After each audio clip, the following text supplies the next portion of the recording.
শুভ সকাল সবাইকে আমন্ত্রণ জানাচ্ছি মেরিল মিল্ক সোপবার রাঙা সকাল অনুষ্ঠানে। আজকের দিনটি সকলে ভালো কাটুক এই শুভকামনা জানিয়ে আজকের আয়োজন শুরু করছি। এবং রাঙা সকালে যে বিষয়টা সবসময় হয়ে থাকে, আমরা প্রথম ঘন্টায় একজন রাঙা মানুষের সাথে গল্প করি, দ্বিতীয় ঘন্টায় আমরা গান শুনতে পারি। আজও তাই করছি এবং আমরা আপনাদের সঙ্গে আছি আমি লাবণ্য, আছি আমি মাসুক। শুভ সকাল আমার তরফ থেকেও। শরতের সুন্দর সকাল, মিষ্টি আবহাওয়া, চমৎকার। এরকম দিনগুলোতে হয় কি যে অভিজ্ঞরা রান্না করাটা তত্ত্বাবধান করে এবং বাকিরা রান্না করে এবং মজা করে একটা সকাল শুরু হয়। এমন সকালেই আসলে আমরা বাঙালিরা অভ্যস্ত। আমরা এই গল্পগুলো করব, আসলে রান্না নিয়ে পুরোটা সময় আমরা গল্প করব। তার আগে লাবণ্যর কাছে চলে যাচ্ছি। লাবণ্য, শুভ সকাল। শুভ সকাল, কেমন আছো? ভালো আছি, তুমি কেমন আছো? আমিও খুব ভালো আছি। রান্নার কথা বললে নিঃসন্দেহে আসলে ভালো লাগাটা বেড়ে গেছে, কারণ গল্পের মধ্যে দিয়ে আজকে খাবার দাবার এবং আমি তো চাইবো আসলে রান্নার কিছু ছোট খাটো যদি টিপস থাকে সেটা শিখে নেবার। আমার মনে হয় তুমিও করবে। এখন তো আসলে সবাইকেই রান্নার কাজে আসলে কাজটি করতেই হয়। আসলে যে কোনো কাজই নিজে জানা থাকাটা খুব জরুরি এবং এটা কোনো না কোনো ভাবে কাজে লাগে। চলো দর্শককে জানাই কে আছেন আমাদের সাথে। চলো। প্রিয় দর্শক, রাঙা সকালের আজকের অতিথি world chef certified master chef Nazim Khan. চলুন তাকে স্বাগত জানাই। শুভ সকাল। শুভ সকাল। কেমন আছেন? আলহামদুলিল্লাহ ভালো। খুব ভালো লাগছে আপনাকে পেয়ে। এবং লাবণ্য যেমনটা বলছিল যে আজকে আমরা অনেক কিছু আসলে আপনার জীবন সম্পর্কে সবকিছুই শুনবো, কিন্তু অন্যান্য বিষয়ে অনেক কিছু শুনবো। যেমন আপনার প্রফেশন সম্পর্কে তো আমরা ইতিমধ্যে বলেই দিয়েছি। আমরা রান্না বাড়া বিষয়ে অনেক কিছু আসলে শিখবো আজকে আপনার কাছে। একদম শুরুতে শৈশবে যদি চলে যাই, পুরান ঢাকার ঐতিহ্যবাহী উর্দু রোড, সেখানে আপনার জন্ম। এবং উর্দু রোডের জন্মটা আসলে আপনার জীবনে একটা অর্থবহ সময় আসলে পার করেছেন আপনি সেখানে। আমরা একটু শুনি, ছোটবেলার গল্প শুনি। আচ্ছা, অ্যাবসলিউটলি। উর্দু রোড বা পুরান ঢাকা বলতে যে জিনিসটাকে সবচেয়ে আগে বোঝায় খাবারের ক্ষেত্রে রসনা বিলাস, রাইট? ধরো আমি সবাইকে বলি ছোটবেলায় বড় বাবার পোলা খাইতে খাইতে বড় হয়েছে। ঠিক আছে, এখন উর্দু রোডের ঢালের কোনার বাড়িটাই আমাদের ছিল, 39 উর্দু রোড, স্টিল রিমেম্বার। তোমার এখন তোমার ছোটবেলায় বেড়ে ওঠা, ভালো খাবার খাওয়া, যেমন আব্বা ছিল বিজনেসম্যান এবং আব্বা সবসময়, আমরা কখনো অন্য কোনো কোম্পানির বিস্কিট খাই না এক্সেপ্ট আনন্দ। আচ্ছা, তো আব্বা সবসময় বিস্কুটগুলো নিয়ে আসতো চকবাজার, ওখানে আব্বার সুয়ারিঘাটের দোকান ছিল। তো আমরা সবসময় আনন্দের বিস্কিট খাইছি। আচ্ছা, যদিও আমি স্কুলে পড়ছি নতুন ঢাকার ইঞ্জিনিয়ারিং ইউনিভার্সিটি স্কুল, যে স্কুলটা শুরু কিন্তু আমাদেরকে নিয়ে, মানে আমি I was one of the early student.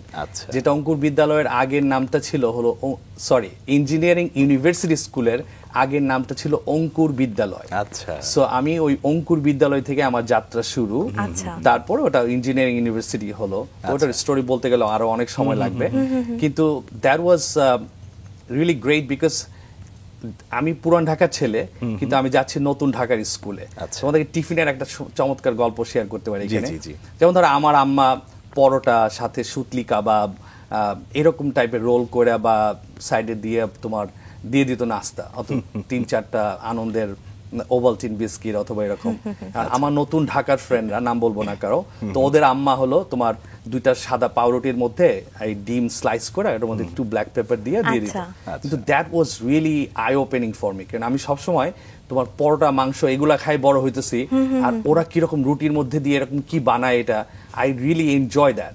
So আমি ওদেরটা খাইতাম আর ওরা আমারটা খাইতো। এটা হলো আমার টিফিনের নাস্তা আমার স্কুলে। আমার স্কুলের ফ্রেন্ডরা ভালো বলতে পারবে।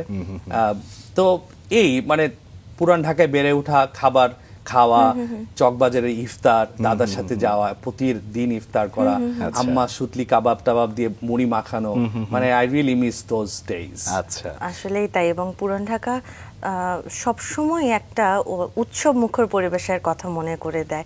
আমরা এখনো আসলে যখন যাই তখনও খুব ভালো লাগে। একটু বাবা কি করতেন তাকে নিয়ে একটু জানতে চাই, বা দেখা যায় মাকে নিয়েও আসলে কখনো আমাদের কোনো সময় আলাদা করে বলা হয়ে ওঠে না। তো আজকের এই অনুষ্ঠানের মাধ্যমে যদি বাবা মার সম্পর্কে কিছু বলতে চান, বা বাবা মার কিছু বিষয় থাকে যেটা আসলে আমাদের বড়বেলায় গিয়ে কোনো না কোনোভাবে মনের অজান্তেই সেই প্রভাবটা পড়ে যায়, আপনার ক্ষেত্রে কি হয়েছে সার্বিকভাবে একটু জানতে চাই। আমি বাবা মার কথা বলার আগে আরেকটা কথা অ্যাড করে নেই আগের প্রশ্নের সাথে। যেমন ধরো তোমার, আমরা আমেরিকাতে বলি যে food makes people happy, right? So Puran Dhaka is the perfect place.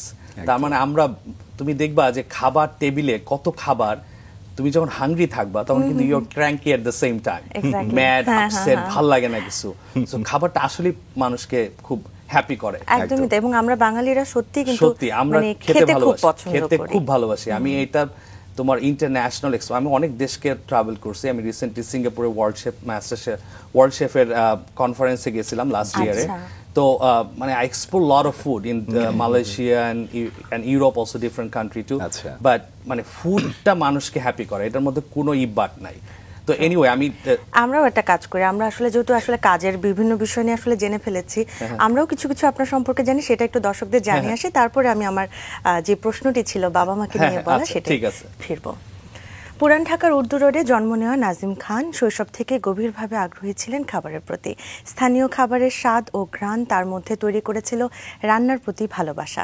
1992 সালে উচ্চশিক্ষার জন্য যুক্তরাষ্ট্রে পাড়ি জমান, যদিও পরে জীবনের পথ ঘুরে যায় রান্নার জগতে। জীবিকার প্রয়োজনে রেস্তোরাঁয় কাজ শুরু করেই আবিষ্কার করেন নিজের প্রকৃত প্রতিভা।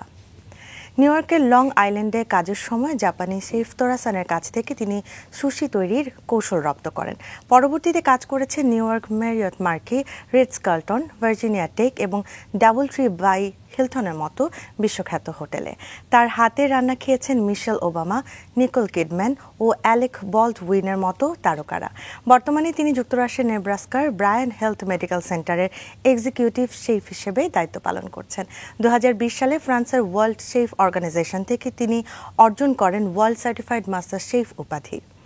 পাশাপাশি তিনি যুক্তরাষ্ট্রে খাদ্য শিল্পে স্বাস্থ্যকর খাবার ও স্থানীয় কৃষি পণ্যের প্রচারে কাজ করছেন। আমরা নিশ্চয়ই কাজের প্রসঙ্গে কথা বলবো, তার ছোটবেলাটা নিয়ে শুনছিলাম, সেখানে আবার ফিরছি। যেমনটা আসলে বলছিলাম যে বাবা মাকে নিয়ে এখন একটু জানতে চাইবো। আচ্ছা, তো আমার আব্বা ছিল বিজনেসম্যান। তো আমাদের ধরো তোমরা স্যান্ডেল পরো যে হাওয়াই চপ্পল যেটাকে বলে, হাওয়াই চপ্পলের অনেকগুলো শোরুম ছিল সোয়ারিঘাটে। তো আমার ফুপুরাও সোয়ারিঘাটে থাকতো, আর আমরা থাকতাম উর্দু রোডে।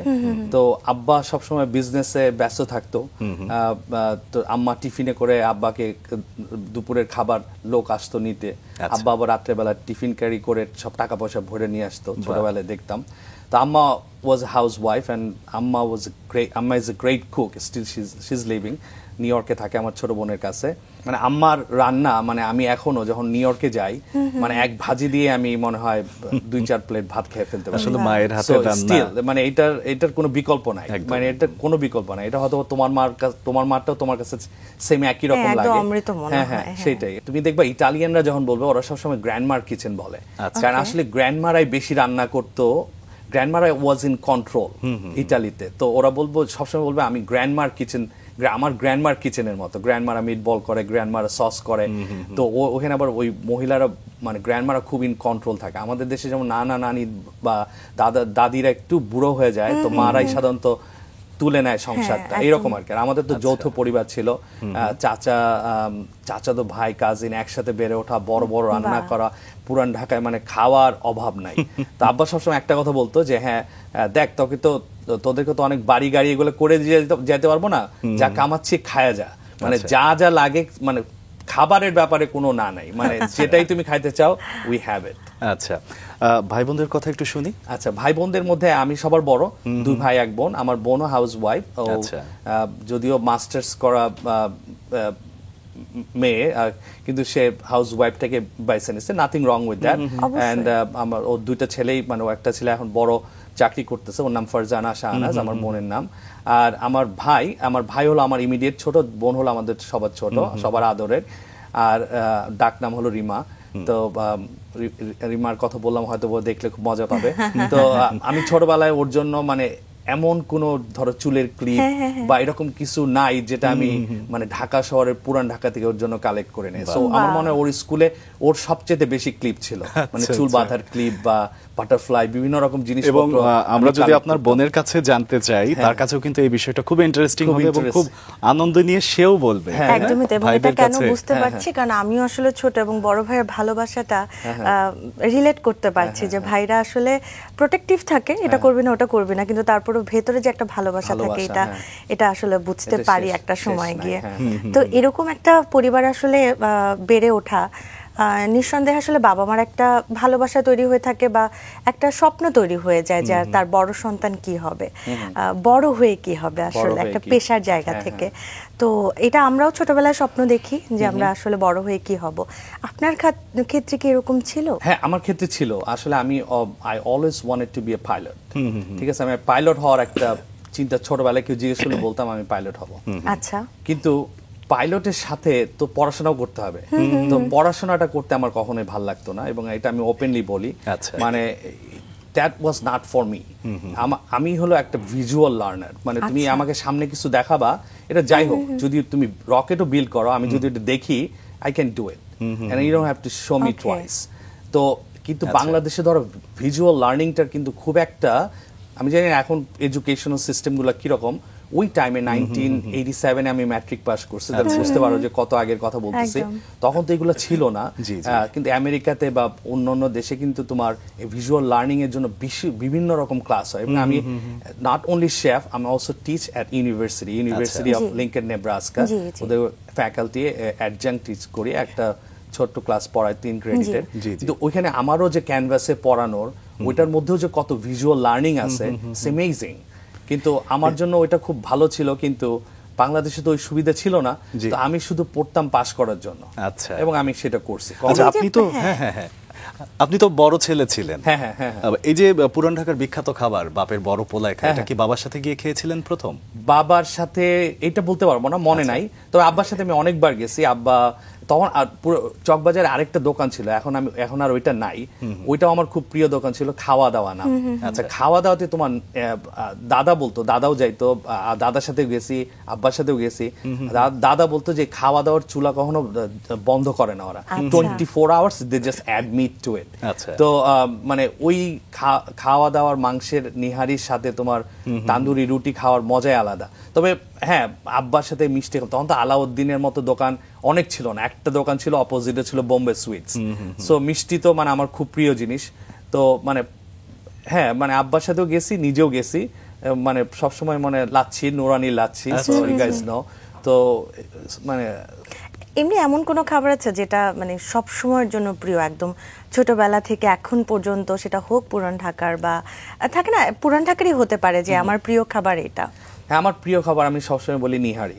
আচ্ছা। নিহারি হলো আমার খুব প্রিয় খাবার। রুটি দিয়ে খাওয়া মাংসের যে জেলেটিন গুলা বা অস্থি মজ্জা যেগুলা বলি হাড্ডির ভিতরে, তো এটা আমার বোন ম্যারো, তো এই জিনিসগুলো আমার খুব প্রিয় জিনিস। আচ্ছা। এখন ধরো ফ্রেঞ্চরা তোমার বড় মানে হাড্ডি কেটে মাঝখানে একদম ডিবোন করে ওই বোন ম্যারোকে তোমার টর্চ করে দেয় বিভিন্ন ফ্যান্সি রেস্টুরেন্টে।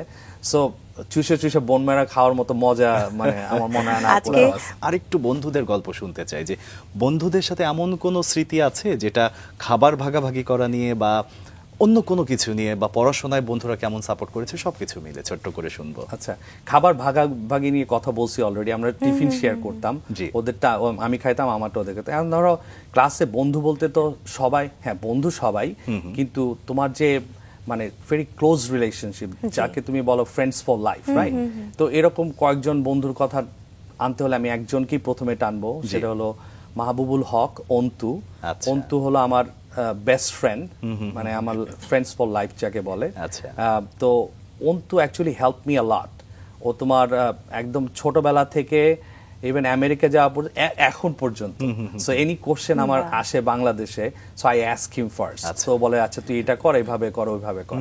তো তখন অন্তু দেখতো যে হ্যাঁ, অন্তু তো খুবই খুবই ব্রিলিয়েন্ট একটা স্টুডেন্ট ছিল, এবং সে ও ধরো কিছুক্ষণ পড়লেই ওর হয়ে যেত, সব মুখস্থ টুখস্থ হয়ে যেত। আমার তো আর এটা হইতো না। তো অন্তু বুঝতো যে আমি স্ট্রাগলিং, এবং অন্তু আমাকে সবসময় বলতো দেখ অ্যাটলিস্ট এই কয়টা জিনিস পর, তাহলে পাস করতে পারবি। তো আমি চিন্তা করলাম যে হ্যাঁ, আমি যদি পাস না করি তাহলে তো অন্তু আর আমার বেস্ট ফ্রেন্ড থাকতেছে না, চলে যেতেছে ও পরে আর আমি নিচে পড়ে থাকতেছে। So I was forced to do that, এবং আই অলওয়েজ পাস। সো কিন্তু ওই হেল্পগুলো আমি আমার বন্ধুদের কাছ থেকে পাইছি, এবং আরো অনেকে আছে আমাদের গ্রুপে যারা সবাই চাইছে যে হ্যাঁ আমি যাতে পাস করি, কারণ আমার একটা ভালো গলা ছিল গানের, মানে ওই টাইমে। তো ওরা গান শুনতো, আমি কথা বলতাম, আড্ডা দিতে খুব পছন্দ করি। এই পড়াশোনাটা মনে হতো আমি রকেট বিল করতেছি, মানে আচ্ছা। It was like really tough for me. আচ্ছা। তো স্টাডি করতে ভালো লাগতো না, তো ওরা আমাকে ঠিক আছে আড্ডার পাশে পাশে পড়ার সময় হলো ওরা তো চলে যেত, আচ্ছা তুই অ্যাটলিস্ট এই জিনিসটা পড়িস তাহলে পাস করে যাবে, তাই আমি ওই জিনিসটার উপরেই ফোকাস করি। গানের কথা শুনে তো আসলে আমাদেরও মনে হচ্ছে যে আড্ডার ফাঁকে যদি একটা গান শুনে নিতে পারি একদম, সেটা আমাদেরও না, এটা বললে এখন একটা হবে না। বাড়তি চাওয়া হ্যাঁ, হতো। হ্যাঁ, এখন কি একদমই গান গাওয়া হয় না? আচ্ছা, হ্যাঁ। মানে ছোটবেলায় গুনগুন করা, যাক, একটা অজানা তথ্য আসলে আমরা জেনে নিলাম। আচ্ছা ঠিক আছে। এমনিতে শিক্ষকদের কথা যদি একটু জানতে চাই, কারণ ছোটবেলায় আসলে এমন আমাদের জীবনের শিক্ষকরাও থাকে যাদের কথা আসলে বড় হয়েও আসলে সব সময় আমরা স্মরণ করতে পারি। আপনার ক্ষেত্রে এমন আছে? এটা খুব ইম্পর্টেন্ট একটা প্রশ্ন একদম। করছো রিয়েলি। মানে আমি বলবো যে মানুষের জীবনের ফাউন্ডেশনটা হয় স্কুল থেকে। True. এই জন্য কিন্তু বাবা মারা সবসময় চায় যে ছেলে মেয়েদেরকে ভালো স্কুলে ভর্তি করতে, কারণ ভালো স্কুলে ভর্তি করার কারণটাই ওখানে ভালো টিচার আছে।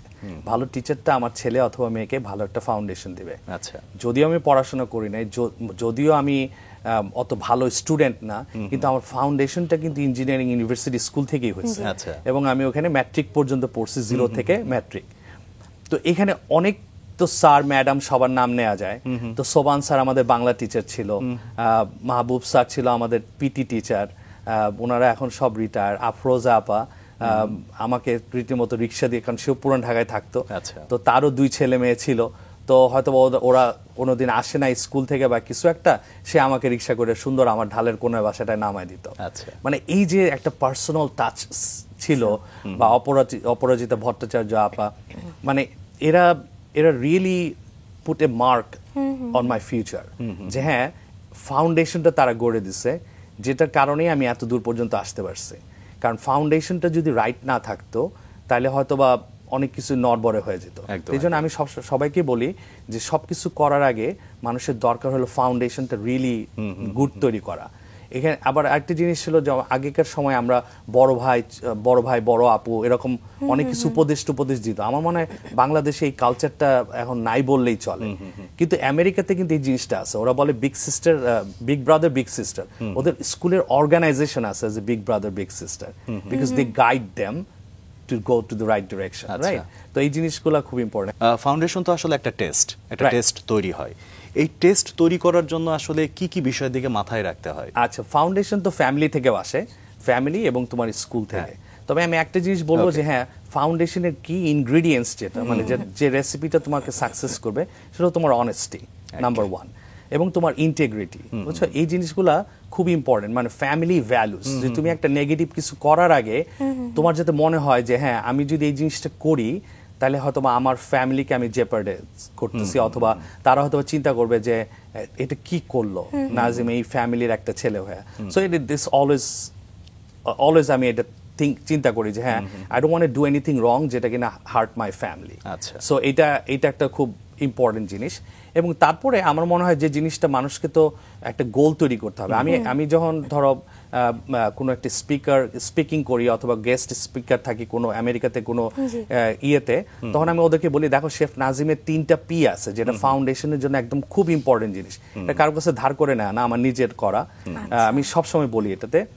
তো প্রথম পিটা হলো প্যাশন থাকে। যেমন ধরো আমার ছোটবেলায় পাইলট হওয়ার একটা প্যাশন ছিল, রাইট? কিন্তু পরের পিটা হলো পেশেন্স, যেটা ধৈর্য। এই ধৈর্যটার মধ্যে কি কি পড়তেছে? আমাদের পড়াশোনা পড়তেছে, আমাদের পরিশ্রম পড়তেছে, ক্লাস 10 পাস করার পরে কলেজে যাওয়া, তারপরে তোমার পাইলট স্কুলে যাওয়া, এগুলো তো তোমাকে সবকিছু ধৈর্য নিয়ে করতে হবে। কারণ ওই ধৈর্যটা আমার ছিল না, এই জন্য আমার ওই প্যাশনটা আমি অ্যাকমপ্লিশ করতে পারি না। হয়তো এখন আমি প্রাইভেট স্কুলে যাই, আমি হ্যাঁ প্লেন চালাতে পারবো, still am thinking about it, যে হ্যাঁ একটা সময় পাইলে হয়তো প্রাইভেট স্কুলে যাবো জাস্ট প্লেন চালানোর জন্য। কিন্তু তোমার এই তোমার পিটা হয়ে গেল, তো এখন তুমি ডাক্তার হবা, তোমার প্যাশন আছে, হ্যাঁ আমি ডাক্তার হব, আমার পেশেন্স আছে, পড়াশোনা করব এবং আমি ডাক্তার হব। তারপরের পিটা খুব ইম্পর্টেন্ট, যেটা হলো পারসিস্টেন্সি অথবা পারসিভিয়ারেন্স যেটাকে বলে। আমার মানে তোমার মানে বাংলায় হয়তো এরকম শব্দ যে অধ্যবসায়, রাইট? অধ্যবসায়টা রিলেটেড টু রিপিটিং অ্যাকশন। মানে তার মানে তুমি পড়ে গেলে উঠে দাঁড়াবা, তুমি আলটিমেট গোলে পৌঁছাতে হয়তো তোমাকে আরো 10টা গোল পোস্ট পার হইতে হবে। তো প্রতিটা গোল পোস্টেই তুমি ফেল করতে পারো, কিন্তু you pass and you pass.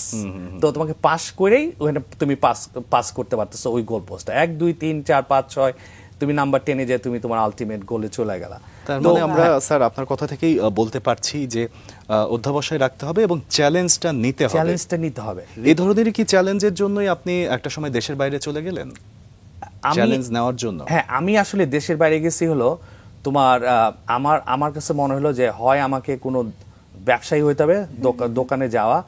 আব্বার এই লম্বা সময় দোকানে থাকা বা এটা সামহাও আমি কখনো পছন্দ, আমি জানি না, তখন আমার কাছে ভালো লাগতো না যে আব্বাকে মিস করি, লং টাইম সে দোকানে আছে। সো ব্যবসাটা ওয়াজ নট মাই থিং। এবং তাহলে আমার কাছে একটা অপশন থাকে যে হ্যাঁ একটা বড় চাকরি করা, পড়াশোনাটা ভাল লাগে না, so I am in trouble, right? তো তখন এবং মনে হলো ওই টাইমে ইন্টারমিডিয়েট পরীক্ষা আমি 89-এ পাশ করার পরে আমার বন্ধুরা অলরেডি চলে গেছে অস্ট্রেলিয়া, কানাডা অ্যান্ড অল দোস। আমি তো 92-তে আমেরিকায় গেছি। যখন আমার মনে হলো আমি মিস মাই ফ্রেন্ডস, আমি নতুন করে কোনো ফ্রেন্ড তৈরি করি নাই ওইভাবে, দুই একজন ছিল, তখন আমার কাছে মনে হলো যে না, আমার আসলে এখান থেকে মুভ করে চলে যাওয়ার। কলেজ জীবন তো আবু জোর গিফারি কলেজ। হ্যাঁ, আবু জোর গিফারি কলেজ, হ্যাঁ হ্যাঁ, সিটি কলেজ থেকে পরীক্ষা দিতে দেয় না, এই জন্য আবু জোর গিফারিতে যাওয়া। তখন আমার কাছে মনে হলো যে হ্যাঁ, আমার মনে হয় আমি যদি অ্যাব্রড চলে যাই অ্যাটলিস্ট আমার ফ্রেন্ডদেরকে দেখতে পারবো এবং আমার মনে হয় আমি নতুন করে একটা যাত্রা শুরু করতে পারবো, যেটাতে আমার লাইফটা হয়তো বা চেঞ্জ হয়ে যাবে। পরিবার চাইতো আপনি দেশের বাইরে যান? আব্বা আম্মা আসলে আমাকে কখনো বলে নাই দেশের বাইরে যাইতে। তো আমি নিজে, আব্বা খুব ফানি ব্যাপার, আব্বার দোকানে তোমার আমার i20টা আসছে, আব্বা জানেও না যে আমি অ্যাপ্লাই করছি। আব্বা বলে দেখ তোর নামে কি একটা চিঠি আসছে আমার দোকানে। তখন আমি খুলে দেখি জর্জিয়া কলেজের i20।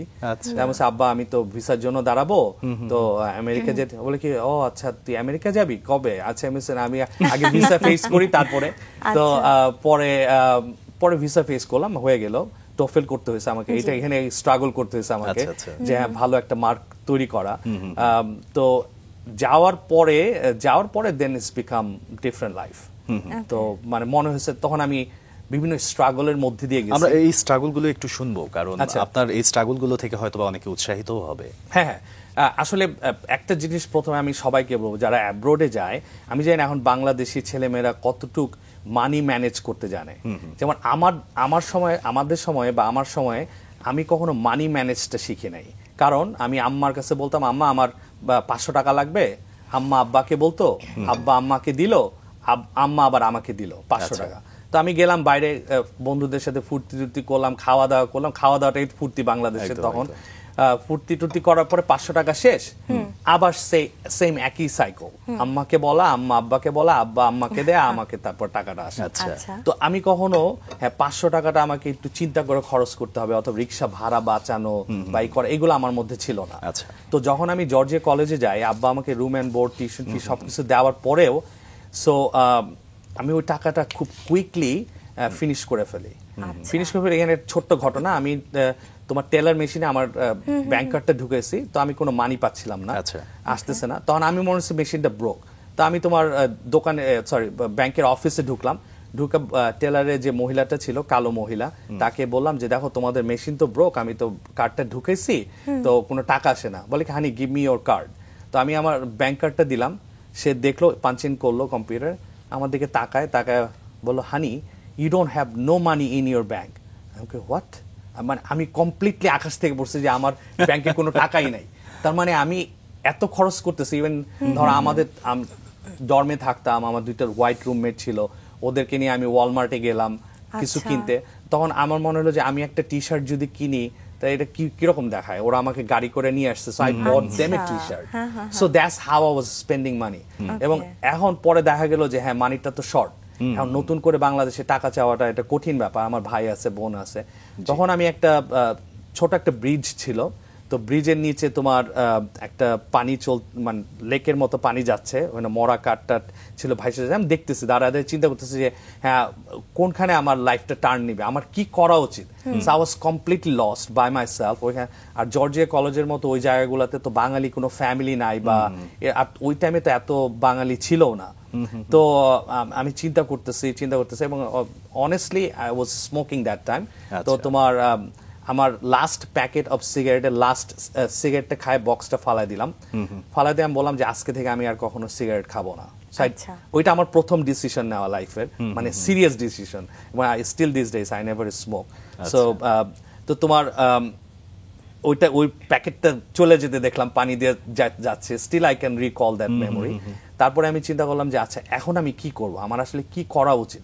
তখন আমার মনে হলো আমার নিউ ইয়র্কে তো কিছু ফ্রেন্ড আছে, তো আমি ওদের কাছে যাই, অ্যাটলিস্ট ওরা আমাকে একটা শেল্টার দিবে, সাপোর্ট দিবে, তারপরে আই উইল থিঙ্ক অ্যাবাউট কি করতে হবে। তখন ওদেরকে ফোন দিলাম, ওরা বলে গ্রে হাউন্ড একটা বাস আছে, বাসে চর, 40 সেকেন্ডে এসে নামবি নিউ ইয়র্কে, আমরা তোরে পিক করতেছি। That's what they did. তারপরে লাইফের সেকেন্ড চ্যাপ্টার শুরু। আচ্ছা, গল্প করতে করতে আরো একটা নতুন অধ্যায়ে চলে এলাম, আচ্ছা। এবং আপনার কাছে এটা আপনার দ্বিতীয় অধ্যায়। সো শুনি কি হলো আসলে এই সময়টায়। মানে পরে যখন নিউ ইয়র্কে গেলাম, জি। আচ্ছা আচ্ছা, নিউ ইয়র্কের গল্পটা যেহেতু তোমাদের সেগমেন্টে আমি যদি গল্প বলতে যাই, then we need to do adda for like at least 3-4 hours. তো লং স্টোরিটা শর্ট করি, আমি নিউ ইয়র্কের স্ট্রাগল অনেক মোমেন্ট আছে যেগুলা নাই যাই ওখানে। ধরো actually I met my wife Shampa, Asma Khan নাম। তো আমরা সেলিব্রেট করবো আমাদের 30 years অ্যানিভার্সারি নেক্সট ইয়ারে। So I was young and she was young. So I fall in love and I went to her uncle's house and I said, because she said she doesn't want to go out with me. Okay. Family need to know. তো family কে জানাইতে এখন আমার তো আর family ওইখানে নাই, so I had to face that. So আমি ওদের calling bell টিপ দিলাম আমার মামার বাসায়, বললাম যে আমি এই কলেজে পড়ি, এই অবস্থা, আমার কোনো গ্রিন কার্ড নাই, সো আমি শম্পাকে বিয়ে করতে চাই, সোজা কথা।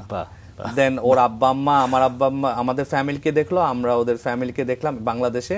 দে said okay and we good to go and we got married. So আমি যখন বিয়ে করলাম তখন I had in my bank $1,280। So এক মাসের বাসা ভাড়া এবং এক মাসের তোমার অগ্রিম দিতে হয়, অ্যাডভান্স দিতে হয় তোমার একটা বাসা রেন্ট করতে গেলে। That's what I did and I had $80 left. And আব্বা আম্মা এখান থেকে শাড়ি গহনা যা করার ওগুলো পাঠিয়ে দিয়েছে, আমার পকেটে $80 বিয়ের পরের দিন। সো তো ওইখানে অনেক স্ট্রাগল ছিল। তো তারপরে তোমার আমি একটা সেন্ট জাপানিজ রেস্টুরেন্ট, যেখানে তোমরা বলতেছো যে তোরাসান সুশি শেফ, ওইখানে আমার একটা ফ্রেন্ড কাজ করতো, আসলাম খায়ের। ও আমার লাইফের একটা বিশাল ব্লেসিং, মানে আল্লাহর কাছ থেকে যে ব্লেসিং গুলো আসে এদের নামগুলা বলা। So he is one of them. তো ওই আমাকে ওখানে নিয়ে গেল শুধু সামার জব করার জন্য। তো বললো এখানে আয়, কাজ করতে থাকো, দেখো কি হয়। তো আফটার সামার ওয়ার্ক, এবং I was working so hard, এবং তোরাসান এটা নোটিস করলো, বললো যে আমরা তোমাকে সামারের জন্য হায়ার করছি, কিন্তু তুমি আসলে খুব ভালো কাজ করো, তুমি কেন থাকো না? I was just a kitchen helper, just peeling shrimp. শ্রিম্পের বক্সের মধ্যে মেড ইন বাংলাদেশ লেখা থাকতো। কুকিং এর সাথে কি এটাই ফার্স্ট সক্ষতা? এটাই আমার ফার্স্ট, এটাই আমার কুকিং এর মেইন জার্নি। কিভাবে আমি শেফ হলাম এটার জার্নি। ছোটবেলায় আমি এক গ্লাস পানিও ভরে খাইনি কখনো। সো না, এবং আমি যখন বাংলাদেশ থেকে আমেরিকা গেছি, ধরো আমি টোফেলের ইংলিশ তো পড়াশোনা করতে হয়েছে, আমি জানতাম যে হ্যাঁ কুক মানে রান্না করে যে তাকে কুক বলা হয়, শেফ যে একটা শব্দ আছে এটা আমার মাথায় ছিল না। তো যাই হোক, তোরাসানের ওইখানে তোমার সে যখন আমাকে বললো তুমি সারা বছরের জন্য থাকো, তখন আমি বললাম যে ঠিক আছে, can you help me to get my green card. যেহেতু আমার স্টুডেন্ট ভিসাটা অ্যাক্টিভেট ছিল, তো এই জন্য আমি সবাইকে বলি যে যে স্টুডেন্ট ভিসা নিয়ে যায় তাকে ভিসাটা মেইনটেইন করা উচিত। একটা ক্লাসই হোক আর 4টা ক্লাসই হোক, 4টা যদি প্রেসার হয় একটা করে ক্লাস করুক, যাতে স্টুডেন্ট ভিসাটা লিগাল, ও যাতে লিগাল স্টে করে। আমেরিকাতে এটা খুব একটা ইম্পর্টেন্ট জিনিস। তো আমার ভিসাটা লিগাল ছিল এবং আমি একটা সেমিস্টার করে যাইতাম। তো আমি বললাম যে তুমি আমাকে ভিসা গ্রিন কার্ডের জন্য অ্যাপ্লাই করে দাও, আমি তোমার কাছে থাকবো। তো বলছে আচ্ছা ঠিক আছে, অ্যাপ্লাই করে দিব, কিন্তু আমি তোমাকে কোনো পে করবো, মানে ওটার জন্য যে লিগাল পে এটা তোমার পকেট থেকে দিতে হবে। ঠিক আছে। তো I took a good lawyer এবং I got the green card in 3 months including my wife. তো আমার ওয়াইফেরও কোনো গ্রিন কার্ড ছিল না। কিন্তু তোরাসান আমাকে যেটা বলছে যে হ্যাঁ, আমি অনেক আওয়ার্স ফ্রি কাজ করছি ওই জাপানিজ রেস্টুরেন্টে। ফ্রি কাজটা আমার জন্য একটা আল্লাহর কাছ থেকে আরেকটা ব্লেসিং ছিল, ওটা আমার জন্য একটা স্কুল ছিল। কারণ তোরাসান আমাকে কিভাবে মাছ ক্লিন করতে হয়, কিভাবে সুশি রাইস ক্লিন করতে হয়, এখানে আরো লোকজন ছিল, আসলামের কথা বললাম, ওরা সবাই আমাকে হেল্প করছে ডেভেলপ করতে, সুশি রাইস তৈরি করা, এই করা ওই করা। তখন I become A sushi chef. কিন্তু তার আগে তোমাদেরকে জানতে হবে যে কেন আমার শেফ হওয়ার চিন্তাটা। এবং একই সাথে আমরা সেটাই ভাবছিলাম, শেফস নিয়ে আসলে শেফস এর মিনিংটাও আমরা জেনে নিই না লাবণ্য? ডেফিনেটলি শেফ হওয়ার ইন্টারেস্টিং মোমেন্টটা আমার জন্য ছিল যে তোমার যখন আমি এই কাজগুলো করতেছিলাম, বিয়ে করে ফেলছি, এখন আমি শুনি আমার অমুক ফ্রেন্ড ডাক্তার হয়ে গেছে, আমার আরেক ফ্রেন্ড হয়ে গেছে প্রফেসর, আরেকজন ইঞ্জিনিয়ার, আরেকজন আইটিতে বড় চাকরি করে।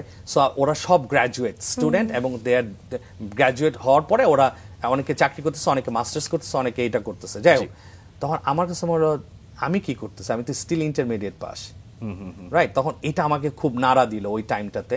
কিন্তু মনে হলো যে যেহেতু তোরাসান আমাকে গ্রিন কার্ড করার হেল্প করতেছে, আমি আবার স্কুলে ব্যাক করব।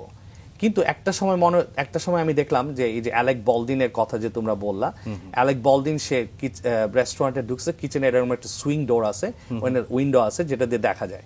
সে ঢুকা তোমার তোরাসানকে বলতেছে, তোরাসান হাউ আর ইউ, মানে সে পারলে মাথাটা ফ্লোরে লাগায় দেয়। তখন আমার মনে হলো যে এত রেসপেক্ট। এবং আমি আরো দেখছি অনেক বড় বড় ওই টাউনের লোকজনগুলো তোরাসানকে আইসে খুব রেসপেক্ট, কারণ সেখানে লোকাল এবং সে অনেক দিন ধরে আসে এবং শেফ হিসেবে সে প্রচুর রেসপেক্ট পায়। তখন আমার কাছে মনে হলো আমি কেন তোরাসানের মতো হই না, তাহলে তো আমিও তো এই রেসপেক্টগুলো পাবো। অ্যাটলিস্ট আমার ফ্রেন্ড সার্কেলে আমি আমার একটা মার্ক তৈরি করতে পারবো যে I become A chef, right? ওইখান থেকে আমার ইন্সপিরেশনটা শুরু। তারপরে তোরাসান আমাকে কাজটা শেখায়। আচ্ছা। তো শেফ, তুমি বলতেছিলে শেফ শব্দটার অর্থ কি? এখানে বাংলাদেশে একটু মিসকনসেপশন আছে, বিভিন্ন স্কুলগুলা বলে যে 3 মাসের শেফ সার্টিফিকেশন। 3 মাসে আসলে শেফ সার্টিফিকেশন হয় না। শেফ শব্দের অর্থ হলো লিডার। একটা কিচেনের ব্রিগেড সিস্টেম, শেফ অগস্টা স্কফিয়ে সে একটা ব্রিগেড সিস্টেম তৈরি করছিল। সে বললো যে আর্মিদের বিভিন্ন মেজর, জেনারেল, কর্নেল, টর্নেল এত র্যাঙ্ক, আমাদের শেফদের কেন নাই? তখন সে এই যে সসিয়ে, শেফ দিপাতি, পেস্ট্রি শেফ, এগুলা গার্মোজের শেফ, এগুলো সে তৈরি করলো, এবং সবার উপরে যে টপ জেনারেলটা, তার নামটা দিল সে শেফ। আচ্ছা, মানে শেফ মানে তুমি লিডার। ধর আমার আন্ডার এখন 300 লোক কাজ করে, এমপ্লয়ি আছে, এর মধ্যে আমার ডিশ ওয়াশার, আমার কুক, আমার সু শেফ, আমার কিচেন ম্যানেজার, এতগুলা লোকজন আছে, এবং সবাই আমার মতো ডিশ ওয়াশার ছাড়া সবাই আমার মতো হোয়াইট জ্যাকেট পরতেছে। এখন আমরা 200 লোকের বাইরে আসছে, একটা গেস্ট আসলো, অথবা তুমি ধরো জিজ্ঞেস করলা যে হ্যাঁ I wanted to speak to A chef, তখন ওরা আমাকে পয়েন্ট করে দিবে, কারণ একটা কিচেনের একটাই শেফ হয়, একটা কিচেনের 14টা শেফ হয় না, একটা দেশের একটাই প্রধান, রাইট? একটা আর্মির একটাই প্রধান, তো একটা প্রধানটাই হলো শেফ। তো এটাই হলো এটার মিনিং। বাহ বাহ, খুব সুন্দরভাবে এবং সহজ করে বুঝিয়ে দিলেন, যেটা আসলে আমাদের অনেক বিক্ষিপ্ত ধারণাকে একটা জায়গায় কেন্দ্রীভূত করে। স্যার, আপনার কাছে যেটা এখন জানতে চাইবো যে প্রথমবার নিউ ইয়র্কে যে আপনি গেলেন এবং ম্যারিওটে আপনি কাজ শুরু করলেন, সেখানকার কাজের অভিজ্ঞতা কেমন ছিল? হ্যাঁ, ওই জাপানিজ রেস্টুরেন্টে কাজ করার পরে যখন আমি চিন্তা করলাম যে হ্যাঁ আমার একটু ফ্রেঞ্চ অথবা আমেরিকান রান্না বান্না শেখা দরকার, তখন আমি প্রথম নিউ ইয়র্ক ম্যারিয়ট মার্কেটে স্টোরিতে না গেলাম, সরাসরি আমি একটা শেফের সাথে বসলাম, সে আমার ইন্টারভিউ করতেছে। আই গট দ্যাট পার্ট আরেকটা লোকের মাধ্যমে, আরেকটা লোকের সাথে কাজ করছিলাম ওর মাধ্যমে। তো আমার রেজুমিটা দেখতেছে, ওখানে নাজিম খান লেখা আছে, আমার বাসার অ্যাড্রেস দেওয়া আছে, আর 3টা লাইন লেখা আছে। একটা হলো যে I can make teriyaki sauce, I have a very good knife skill, and I speak in 2 languages, Bengali and English. So that was my resume. আর কিছু লেখা নেই, ঠিক আছে? কারণ আমি তো কলেজ টলেজ কোনো সার্টিফিকেশন নেই। তো ও একবার এটা দেখে আর আমার দিকে তাকায় যে ইন্টারভিউ পর্যন্ত আসছে, আর এটা হলো ম্যারিয়টের সিগনেচার, মানে স্টেকের হাউস, স্টেক হাউস। তো এখানে আমরা তেরিয়াকি সসও বানাই না, আর অন্য কিছু এখানে নাই এখানে। তো অনেস্টলি টিভির মধ্যে তো আমি এফ বমটা ড্রপ করতে পারবো না। He drop a literally F bomb on me. He said that okay, what the F you gonna do with your teriyaki sauce in my steakhouse? তখন আমি চিন্তা করলাম যে হ্যাঁ, আমার কাছে 2টা অপশন আছে। I can tell him F back and get out, অথবা আমি তাকে বলতে পারি যে হ্যাঁ please give me an opportunity, I wanted to show you what I got, right? And that's what I did. তখন ও বলল যে, আমি বলছি দেখো chef, I have a very good knife skill, তুমি আমাকে শুধু একবার দেখো, আমি খুব ভিজুয়াল লার্নার, আমাকে একবার দেখাবা and I got it. You don't have to tell me twice. If you do, I will walk out from this restaurant. I don't need to work for you. So confidence I was confidently আমি কথাটা বললাম, and he was a 6 feet tall, heavy, almost 280 pound guy, and I was just a little guy, right? তোমাদের দেখতেই পারতেছো। তো he liked that, and he said okay, so he shake his head, তারপরে সে আমাকে বললো আচ্ছা ঠিক আছে, তোমাকে HR কল করবে। HR থেকে কল করলো, I got the job. তো এক্সপেরিয়েন্সটা খুব মজা ছিল। ফার্স্ট ডে আমি তোমার কিচেনে, সে বললো নাজিম কাম ওভার, আমার ডাক দিল, মানে খুব স্ট্রংলি, ইটালিয়ান আমেরিকান। সে গেলাম, সো আমাকে বলে কি ওই যে এখানে 50 পাউন্ড বাটারনাট স্কোয়াশ আছে, বাটারনাট স্কোয়াশটা তোমার চামড়াটা খুব শক্ত, হ্যাঁ মানে কুমড়া আর কি, কুমড়ার মানে খুব শক্ত আর কি। তো ও বললো যে ওকে গো হেড অ্যান্ড ব্রুনোয়া দেম 50 পাউন্ড, মানে 22 কেজি 23 কেজি হবে এখানে। তা তোমার আমি বললাম যে শেফ আমি তো ওইটা চিনি, নাইফও আছে, but I don't know what is brunoise, কারণ ব্রুনোয়াটা আমি কখনো আগে শুনি নাই। ব্রুনোয়াটা হলো তোমার ফ্রেঞ্চ ওয়ার্ড, মানে সবচেয়ে ছোট ডাইসকে ব্রুনোয়া বলে। আচ্ছা, তো আমি তোমার ওকে, আমি বললাম আমাকে একটু দেখায় দাও, তো ব্রুনোয়াটা দেখায় দাও, তো কাটলো আমাকে দেখায় দিল ছোট ছোট ডাইস, অল্প একটু উপরে কাটে দেখাইলো। আমি চপ মানে খুব কুইকলি ওইটা করে 1 ঘন্টার মতো লাগলো পুরো কেস রেডি করে। ওর হোটেল প্যান 200 হোটেল প্যান এরকম সাইজ, ওটাতে দিলাম। 2 ঘন্টা পরে ঘুরে আইসা তোমার এই বাটারনাট স্কোয়াশ সে এমনি হাত দিয়ে উঠাইলো, উঠে এরকম করে ছাড়লো, ছাড়া বলতেছে গুড, এরকম এইটুক শব্দ ওর সাথে। এইটা সে নিয়ে কি তোমার স্টোভের মধ্যে বার্নারের মধ্যে চিকেন স্টক বয়েল হইতেছিল, ওটার মধ্যে সে ছাইড়ে দিল, ছাইড়ে দিয়ে সে একটু হেভি ক্রিম দিল, ব্লেন্ডার দিয়ে ব্লেন্ড করে ওটা বাটারনাট স্কোয়াশ বিস্ক স্যুপ তৈরি করলো। এটার জন্য ওর ব্রুনোয়া বাটারনাট স্কোয়াশের দরকার ছিল না, বড় বড় চাকের বাটারনাট স্কোয়াশ হইলো, শুধু চামড়াটা ছাড়া থাকলেই হতো, পুরাটা ঢালে দিলেও কুক হওয়ার পরে ব্লেন্ড করলে হয়ে যেত। ও ওই যে আমি বলছি যে I have a good knife skill, তো ওই নাইফ স্কিলে ওইটা আমার ছিল টেস্ট, যে হ্যাঁ আমার কি আসলেই গুড নাইফ স্কিল কিনা। এন্ড দেন ওকে আমি বললাম যে দেখো শেফ আমি তো সব কাজই মোটামুটি জানিয়ে ফেলছি, সবগুলা লাইনের সব কাজই আমি জানি, তুমি কি আমাকে 1 ঘন্টা আগে আসতে দিবা? বলে কি 1 ঘন্টা আগে তুমি কেন আসতে চাও? আমি বলি আমাদের তো সবার কাজ শুরু হয় 3টায়, আর তুমি আসো 12টায়, তো 12টা থেকে 3টা পর্যন্ত তুমি অনেক সস টস বানাও, তোমার অনেক হেল্প দরকার, আমি কি তোমাকে 1 ঘন্টা আগে এসে হেল্প করতে পারি? বলে কি না না এটা তুমি পারো না, কারণ তোমার জন্য ওভার টাইম হবে, আর আমরা ওভার টাইম দিব না। আমি বলছি ওকে লেটস ডু দিস। আমার 10টার সময় রেস্টুরেন্ট ক্লোজ হয়, 11টা 1 ঘন্টা লাগে ক্লিনিং করতে, 11টায় আমরা চলে যাই। আমি বলছি আমি 10টার সময় পাঞ্চ আউট করব, আমি 9টা থেকে কাজের সাথে সাথে ক্লিনিং শুরু করে দিব, যাতে যদি একটা ডিশ কাউকে করতে হয় ওইটা হয়তো 5 মিনিটস অথবা 10 minutes, but I will make it happen at 10 o'clock, but please let me come at 2 o'clock। তাহলে আমি তোমাকে 1 ঘন্টা হেল্প করতে চাই, and I want to learn from you all the French term and French cooking. He like that. এবং আমি এই কাজের ফাঁকে ফাঁকে ওর জন্য ধরো মিজন প্লাস বলে, যেমন স্যুপ বানাইতে যে ফ্রেঞ্চতে mise en place means everything in place, ধরো অনিয়ন ক্যারট সেলারি ওর দরকার হয় স্যুপের জন্য সসের জন্য, এগুলো আবার আমি আমার ডিউরিং দ্যাট টাইম আমার রেগুলার কাজের সাথে সাথে ওর জন্য এগুলো রেডি করে রাখতাম। ও যখন 12টায় আসতো ওর জন্য ছোট্ট একটা নোট লিখে রাখতাম। একটা হলো আপনি মোটামুটি ওই সময় আসলে মনস্থির করে ফেলেছেন আপনি শেফ হবেন। I wanted to be a chef. আসলে অভিজ্ঞতা মানুষকে কিভাবে সমৃদ্ধ করে সেটা ধাপে ধাপে আপনার গল্পের মাধ্যমে আমরা আসলে বুঝতে পারছি, এবং আপনি হয়ে উঠেছেন অনবদ্য একজন শেফ। আপনি মিশেল ওবামা, নিকোল কিডম্যান সহ অনেক সেলিব্রিটির জন্য খাবার বানিয়েছেন। তাদের জন্য যখন নিজে খাবার বানাচ্ছেন এটাও কিন্তু একটা স্পেশাল কেয়ার নিয়ে হয়তো বা আপনি বানিয়েছেন। একটু অভিজ্ঞতাটা শুনি কেমন ছিল। হ্যাঁ, তার আগে আমি তোমার লাস্টের জিনিসটা শেষ করে দেই। জি জি। তো ওই শেফ ভিক্টর রোসাস্কো এবং পিট দ্য র্যান, এদের সাথে আমি কাজ করতে করতে এদের লাইফকে আমি সিম্পল করে দিছি। ওরা 12 o'clock আসতে হতো না, ও তারপরে 2টার সময় আসতো, আমরা দুইজনে 1 ঘন্টার মধ্যে সব শেষ করে দিতাম। 9/11 হইলো, 9/11 I was the last person to go from Marriott, কারণ আমাকে লাস্টে হায়ার করছে। কিন্তু তারপরে ও অনেক ফাইট করছে, আমার কাজ চলে যাওয়ার পরে 1 সপ্তাহ পরে ওরা আমাকে হায়ার করছে, এবং ওইখান থেকে আমার জার্নি শুরু, from cooks to a sous chef, and then I never look back after that. যত গ্রাজুয়েশন তুমি অলরেডি জানো। এটা হলো তোমার 2003 অথবা 4 এ আমার রেজুমিতে আছে। আচ্ছা আচ্ছা, বেশ অনেক আগে। 2003 বা 4 সাল থেকে 2001 তো 9/11, হ্যাঁ 2003 থেকে আমার শেফ হিসেবে যাত্রা শুরু, একদম প্রফেশনালি অ্যাজ এ ম্যানেজমেন্ট কোরিয়ার আর কি। তো তোমার মিশেল ওবামা এবং নিকোল কিডম্যানের কথায় আসি, আমি ভার্জিনিয়া পলিটেকনিক ইনস্টিটিউট, যেটা ভার্জিনিয়া টেক, ওটার একমাত্র এক্সিকিউটিভ শেফ সিনিয়র ছিলাম, কারণ প্রতিটা আউটলেটের প্রতিটা ডাইনিং হলের এক একটা শেফকে ওরা বলে এক্সিকিউটিভ শেফ। তো যেহেতু আমি হোটেলে বেশি মানি মেক করতাম, তো আমি ওদেরকে বলছি যে আমাকে স্যালারি বেশি না দিলে আমি যাব না। তো ওরা এতটাই ইনভলভ আমাকে নেয়ার জন্য, সো এটা ওদের কংগ্রেস থেকে, ভার্জিনিয়ার কংগ্রেস থেকে পাস করাইতে হয়েছে, আমার টাইটেলটা চেঞ্জ করে এক্সিকিউটিভ শেফ সিনিয়র বলে আমার বেতনটা বাড়ায়, তারপরে ওরা আমাকে ভার্জিনিয়া টেকে নিয়েছে। এবং ভার্জিনিয়া টেককে আমি 2012-এ one of the top award, golden award, যেটা কিনা beat MIT and Georgia tech, ওটা বেস্ট অ্যাওয়ার্ডটাও আমি ওদের কেটারিং ডিপার্টমেন্টকে পাওয়া দিয়েছি। ডান। এখন তোমার ওই টাইমে আমি যখন ওয়ার্ক করি তখন একটা কমেন্সমেন্ট ইভেন্টে, মানে গ্র্যাজুয়েশন ডেতে, Michelle Obama was the guest speaker. তো যখন এটা হয় তখন প্রতিটা স্টেডিয়ামে আসলে কমেন্সমেন্ট ইভেন্টগুলো হয়, তো ওদের আলাদা একটা প্রেসিডেন্সিয়াল সুইট থাকে প্রতিটা স্টেডিয়ামের, ওখানে 300 লোকের মতো বসে খেলা দেখে বা যেটাই হোক। তো Michelle Obama is the chief guest. তো আমাকে মানে হোয়াইট হাউস প্রোটোকল থেকে শুরু করে কে কে ওখানে কাজ করবে, কি রান্না হবে, কি হবে, এগুলো সব প্রোটোকল মেনটেন করে আমাকে প্রেজেন্টেশন করতেছে। কারণ ওখানে শুধু নট অনলি মিশেল ওবামা, আমাদের ভার্জিনিয়ার সিনেটর, মেয়র, অল ডেলিগেটস যেগুলো তোমার অফিসে সবাই ছিল।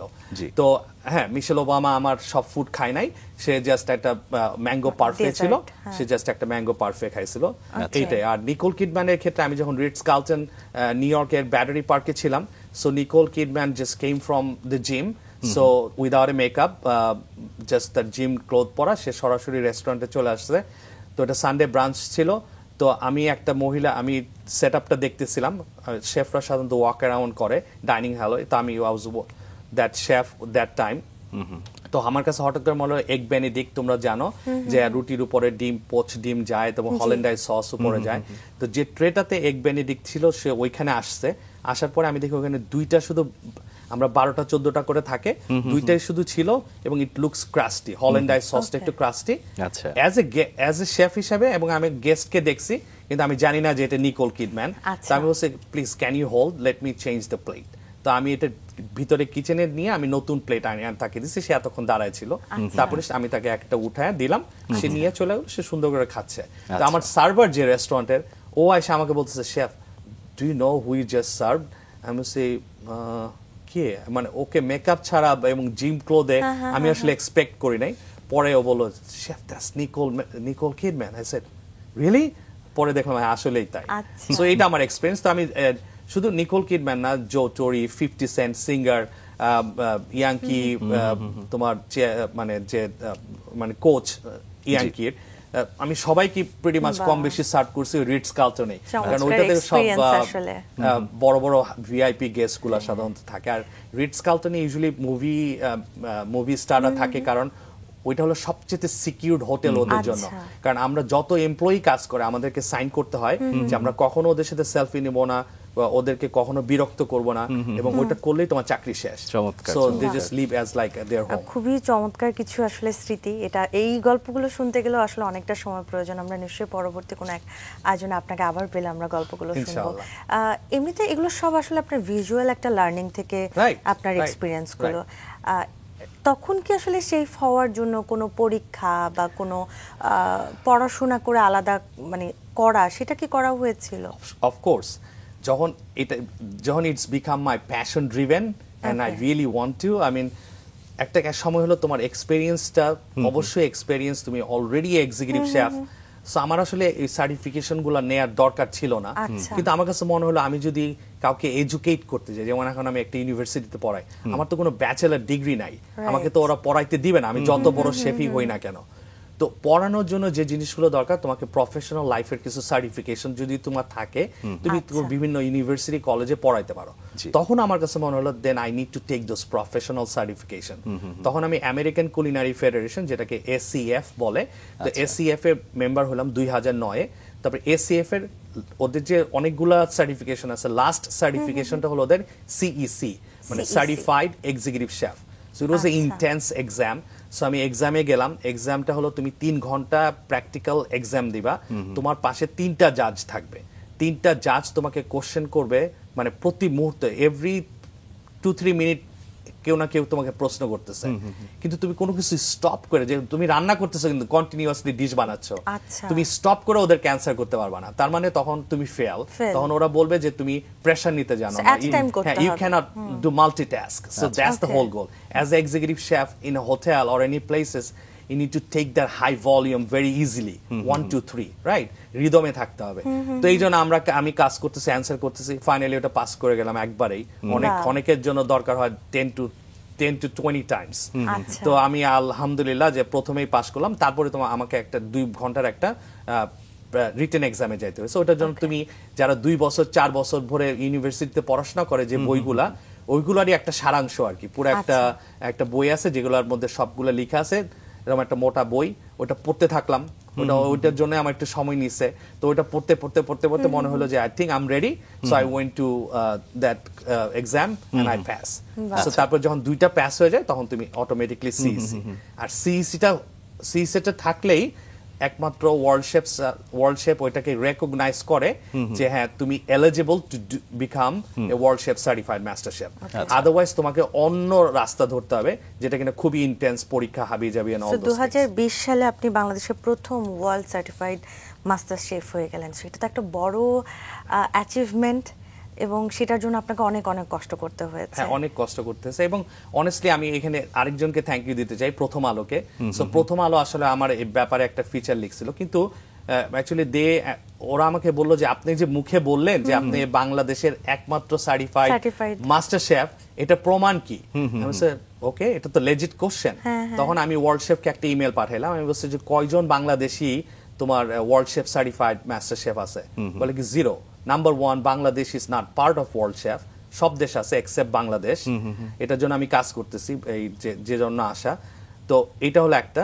আর নাম্বার 2, ওই মুহূর্তে আমি একমাত্র বাংলাদেশি এবং মুসলমান যে কিনা world chef certified master chef অর্জন করি, বাংলাদেশি আমেরিকান হিসাবে। আচ্ছা আচ্ছা।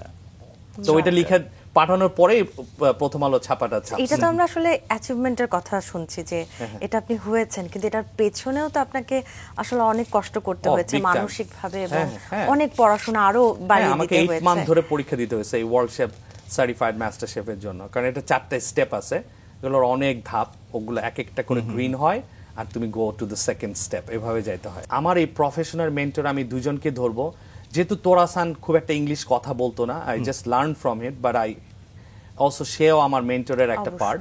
কিন্তু শেফ জর্জ ম্যাকনিল যে এখন রিটায়ার করছে, সে হলো ওয়ার্ল্ড শেফ, সেও অলসো সার্টিফাইড মাস্টার শেফ এবং শেফ ছিল corporate chef of Ritz Carlton, মানে সে বিশাল বড় তার জব। তো chef actually sees something in me. So chef, আমি যখন কুক ছিলাম নিউ ইয়র্ক ম্যারিয়ট মার্কেটে স্টেক হাউসের কথা যখন বললাম, শেফ তখন একবার আমাকে এসে বললো যে তোমার তো গুড পিপল স্কিল, তুমি মানুষের সাথে খুব ইজিলি কথা বলতে পারতেছো, তারপর তুমি ভালো রান্না করো, কিন্তু তোমার তো লিডারশিপের সব গুণগুলাই আছে, তো তুমি কেন শেফ হও না? তো that was I opening for me. আমি তো মনে করছি যে হ্যাঁ আমার কলেজ ডিগ্রি লাগবে, এখানে শেফ সার্টিফিকেশন নিতে হবে, অনেক কাজ, মানে তার চেয়ে ভাই 2টা কাজ করি, ভালো টাকা মেক করি, আরামে আসি, বিয়ে করে ফেলছি, বাস। মানে I was not pushing, I become A chef but I was not pushing. আসলে ভয়ের পরই জয় থাকে, তাই না? তারপরে ওর মাধ্যমেই আর কি আমার হাতে খড়ি, I become A chef, become a manager. So sir, আমরা দেখতে পাচ্ছি চমৎকার একটি প্রচ্ছদের একটি বই। লাবণ্য, আমরা কি বইটা দেখব? অবশ্যই।